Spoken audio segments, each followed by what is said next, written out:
Welcome to knowledge with Manku. मैं आ गई हूँ साइंस का लेसन प्लान लेके। ओल्ड वीडियोस का लिंक जो है डिस्क्रिप्शन में दे दूँगी। इसके साथ अगर आप मेरे चैनल पर नए हैं तो चैनल को सब्सक्राइब जरूर कर लीजिएगा और वीडियो को लाइक शेयर भी करिएगा, क्योंकि ये बीएड और बीटीसी वालों के लिए हेल्पफुल वीडियो है। तो शुरू करते हैं आज का टॉपिक।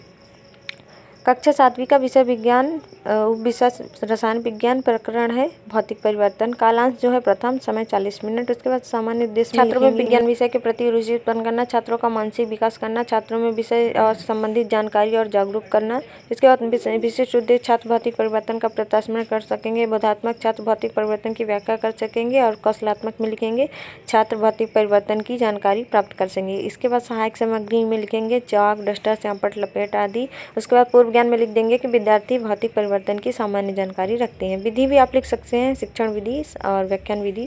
उसके बाद पाठ प्रस्तावना देखेंगे। मोम को गर्म करने पर क्या होता है, टीचर पूछेंगी तो बच्चे बताएंगे पिघल जाती है। फिर पिघलने पर मोम ठोस अवस्था में आ जाती है तो बच्चे बताएंगे द्रव अवस्था में। फिर ठंडा करने पर वाष्प किसमें परिवर्तित होती है तो बच्चे बताएंगे जल में। इसके बाद वाष्प में कौन सा परिवर्तन है तो बच्चे चुप हो जाएंगे और यहीं से उद्देश्य कथन उत्पन्न हो जाएगा कि बच्चों आज हम सब भौतिक परिवर्तन के बारे में अध्ययन करेंगे। फिर विकासात्मक प्रश्न देखेंगे। रबर बैंड को खींचने पर क्या होगा तो बच्चे बताएंगे उसकी आकृति परिवर्तित हो जाएगी। खींचने पर रबर बैंड की आकृति में परिवर्तन होगा, बच्चे मौन हो जाएंगे। शिक्षण विधि में उत्क्रमणीय और अनुत्क्रमणीय परिवर्तन लिखेंगे। विधि होगी प्रश्नोत्तरी।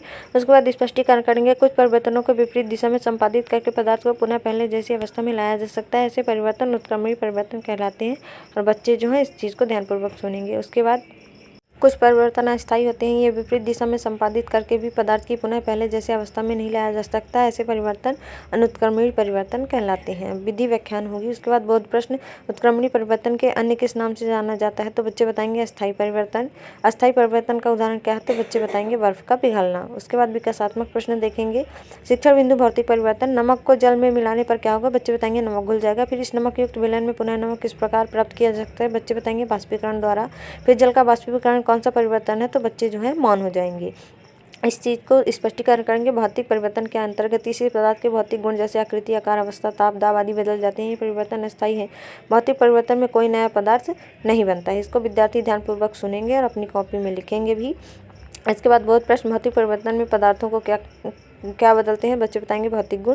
बल्ब का जलना कौन सा परिवर्तन कहलाता है, बच्चे बताएंगे भौतिक परिवर्तन। इसके बाद विकासात्मक प्रश्न। क्रिस्टलीकरण लिख देंगे शिक्षण बिंदु में। द्रव पदार्थ का उदाहरण दीजिए, बच्चे बताएंगे जल।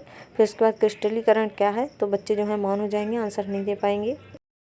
इसके बाद स्पष्टीकरण। क्रिस्टली एक भौतिक परिवर्तन है जिसकी क्रिस्टलीकरण प्रक्रिया में किसी पदार्थ के विलयन से कुछ शुद्ध ताप बड़े क्रिस्टल प्राप्त किए जाते हैं। इस प्रक्रिया में नया पदार्थ नहीं बनता अपितु उसी पदार्थ को क्रिस्टल बनते हैं।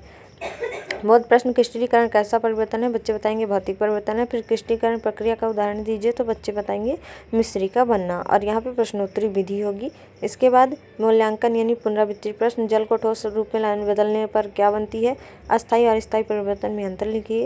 निरीक्षण कार्य में लिख देंगे कि छात्र देविका क्लास में घूमकर निरीक्षण करेंगी जब बच्चे स्यापट कार्य को अपनी नोट कॉपी पर लिख रहे होंगे। उसके बाद गृह कार्य लिख दीजिएगा। भौतिक परिवर्तन को उदाहरण सहित समझाइए। इसी के साथ वीडियो खत्म करते हैं।